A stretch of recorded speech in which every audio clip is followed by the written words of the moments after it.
We're going to go to our next speaker. Her name is Heather Tomko, and she is a disability advocate and Miss Wheelchair USA 2018. Welcome, Heather. Hi, thank you so much.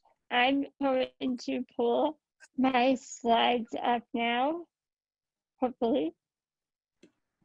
There we go. That looks great. Okay, good. And I can also describe myself. I am wearing a yellow polka dotted dress, and in the wall, I have brown hair. The wall behind me is a bunch of pictures of me and my sister growing up, but luckily they're too far away for you to really see them. And I am in a wheelchair, which you can only kind of tell from Zoom, which is the big difference for me from real life. So I am here to briefly give an update on my presentation from last year, which was about my advocacy organization called Accessible Universe.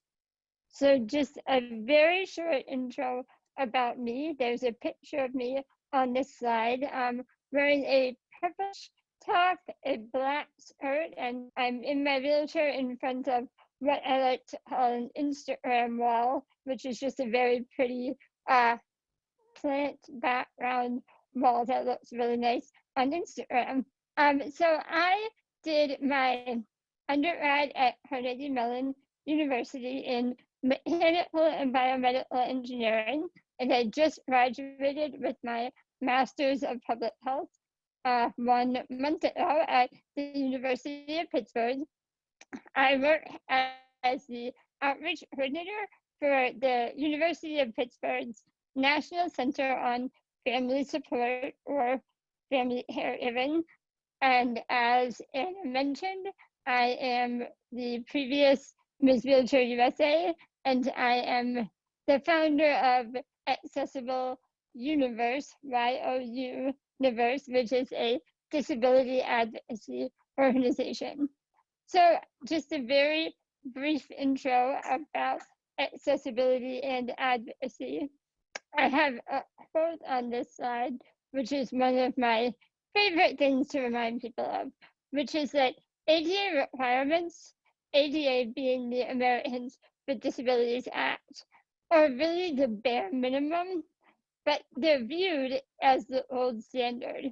So to me, this is why advocacy for disability and accessibility matters. People don't know the ADA, they don't know what the bare minimum requirements are, and they don't know that often the ADA doesn't really meet the full inclusion that of people with disabilities. Accessibility is often siloed. When we talk about diversity and inclusion, we don't always include accessibility and disability in that conversation, and I think that's a huge problem.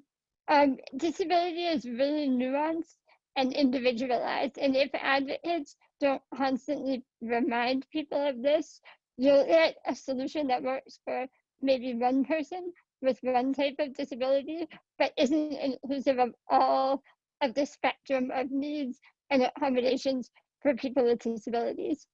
And then I think there's a focus on making sure people with disabilities have access to housing and to education and to healthcare, but full inclusion really is a lot more than that. It's about your day-to-day life.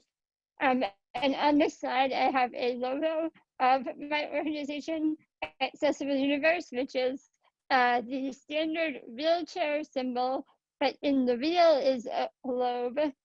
And then the name Accessible YOUniverse is around the logo, kind of in a circular manner. And I apologize that clearly descriptions are not my forte. Talking a little bit about Accessible YOUniverse. So the mission is that making the community more inclusive to people with disabilities means that people with disabilities are able to get around their community and patronize all businesses and services that able-bodied individuals do without having to fight for access. So what I seek to do is to bring community leaders together with the disability community and facilitate these kind of long overdue conversations to ensure that the voices of people with disabilities are heard and listened to. So I have a picture on this slide with a bunch of people in the disability community working together and writing things down on a big pad of paper. And this is from our first Ramping the Divide Summit last year. So I brought together advocates, city officials, leaders of nonprofit organizations, and really anyone that was interested in being part of this conversation. And we talked about, we're based in Pittsburgh, Pennsylvania. So we talked about what the city does well with accessibility and where the city had room to grow and what was the most important that we focus on first. And what we found was that the most important priority that people actually identified was improving sidewalk conditions.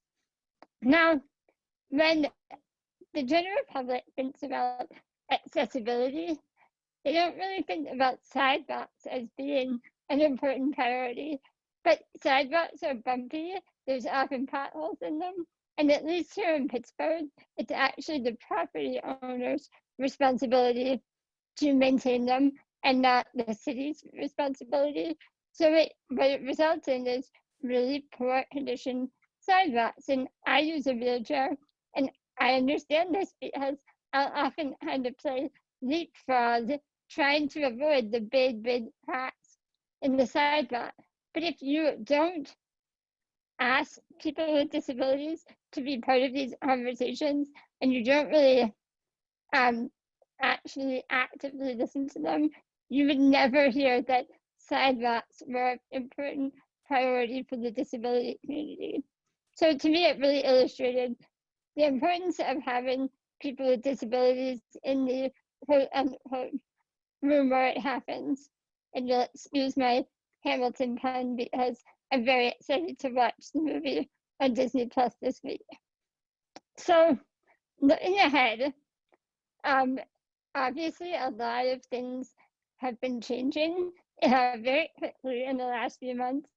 And so my plan later this summer is to hold what I'm calling the Ramping the Divide Summit Coronavirus Edition. Now, coronavirus has changed almost every aspect of daily life for everyone, but I think especially people with disabilities. A lot of these emergency declarations and changes happened very quickly without a lot of warning.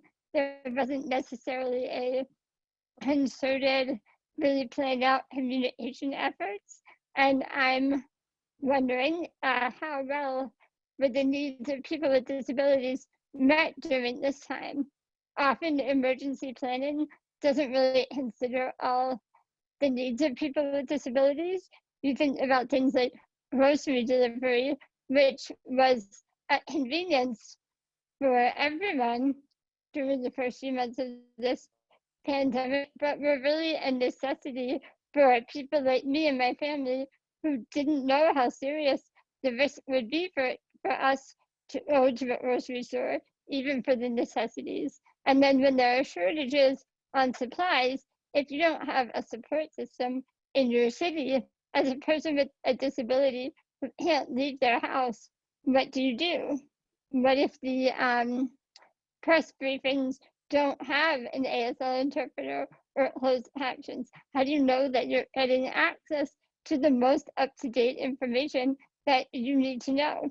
So I want the city to come together and to talk about this conversation of what did we miss in this emergency planning process for people with disabilities, and what can we change for next time so that we're sure that everyone's needs are being met because I'm sure we all know this will not be the last emergency, whether it's a pandemic or a mudslide or a flood.